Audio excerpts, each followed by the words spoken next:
Hello student, आज मैं आप लोगों को सूरदास के पद का जो भ्रमर गीत है उसको मैं करवाऊंगी। ठीक है, तो इसके पहले जो है वात्सल्य के पद, सूरदास में टोटल 2 पदखंड है, एक है वात्सल्य के पद और एक है भ्रमर गीत। ठीक है, तो वात्सल्य के पद को मैं करवा दी थी, तो उसका जो लिंक है मैं डिस्क्रिप्शन में डाल दूंगी, वहाँ से आप लोग वीडियो अच्छे से देख लीजिएगा। बहुत ही अच्छे से मैं समझाई हुई हूँ। तो आज जो है भ्रमर गीत शुरू करते हैं। भ्रमर गीत का जो पहला पदखंड है उसको करवाएंगे। तो चलिए शुरू करते हैं। भ्रमर गीत भ्रमर को संबोधित करते करके गाए गए गीत हैं। ठीक है, इसको पहले अच्छे से समझिए कि भ्रमर गीत जो है, भ्रमर मतलब क्या होता है? भौरा।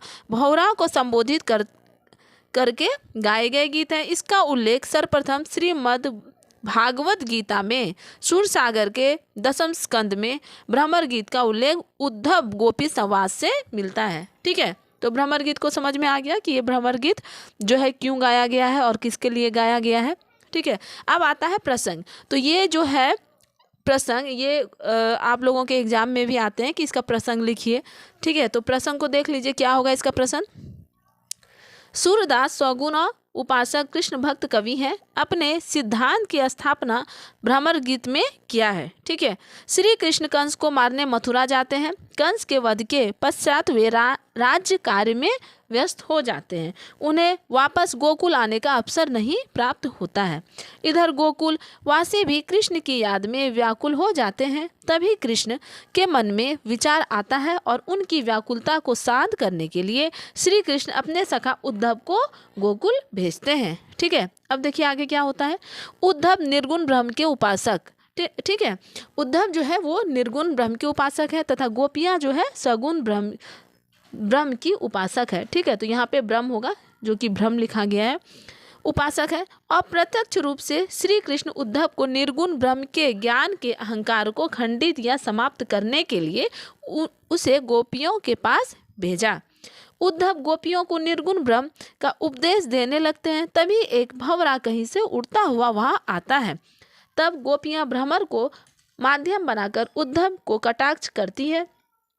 गोपियों ने भ्रमर के माध्यम से उद्धव को इतनी खरी खोटी सुनाई कि उसका सारा ज्ञान धरा का धरा रह गया।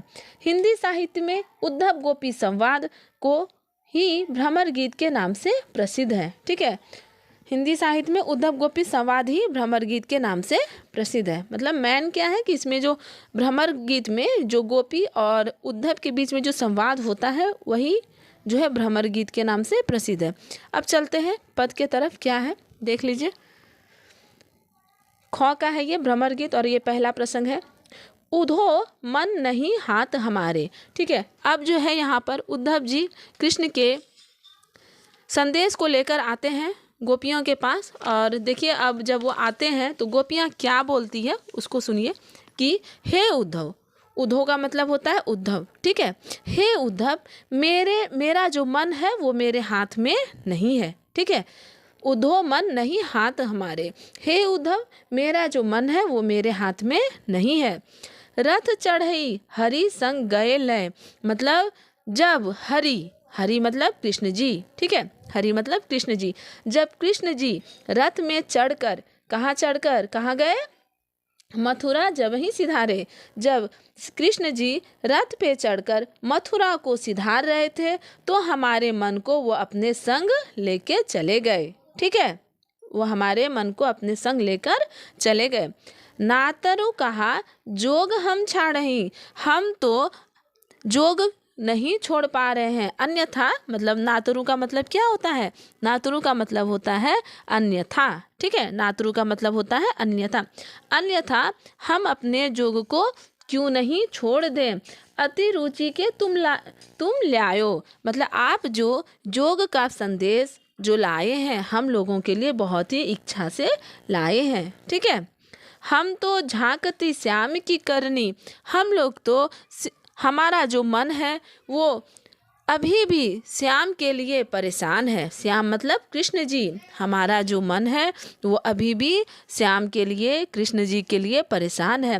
मन ने जोग पठायो। और उन्होंने बहुत ही मन से हम लोगों के लिए यह संदेश पठाया है, मतलब संदेश भेजा है। ठीक है, क्या चीज़ का संदेश?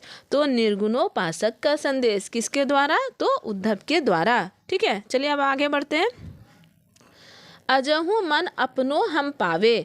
अब देखिए, गोपियाँ उद्धव को बोलती है कि हे उद्धव, अगर आज भी हम लोग अपने मन को पा गए, ठीक है, तो तुम होई तो होई, मतलब तब तो बहुत ही अच्छा होगा। हे उद्धव, अगर हम अपने मन को आज भी पा गए तो बहुत ही अच्छा होगा। सुर शपथ हमें कोटि तिहारे। तो हे उद्धव जी, हम लोगों का यह शपथ है, मतलब हम लोग सैकड़ों कसम खाते हैं कि जो कहीं करेंगी सोई, आप जो कहेंगे वही हम लोग करेंगे। ठीक है, हम लोग यह कसम खाते हैं, कोटि मतलब सैकड़ों। ठीक है, कोटि का मतलब क्या होता है? सैकड़ों। हम ये कसम खाते हैं कि सैकड़ों कसम खाते हैं, आप जो कहेंगे वही हम करेंगे। अगर आप हमारे मन को वापस ला दिए तो जो आप कहेंगे वही हम करेंगे। ठीक है, तो बच्चों ये जो है इसका व्याख्या समाप्त हो गया है। तो इस वीडियो को ज़रूर शेयर करें ताकि दूसरे बच्चे भी लाभ उठा सकें।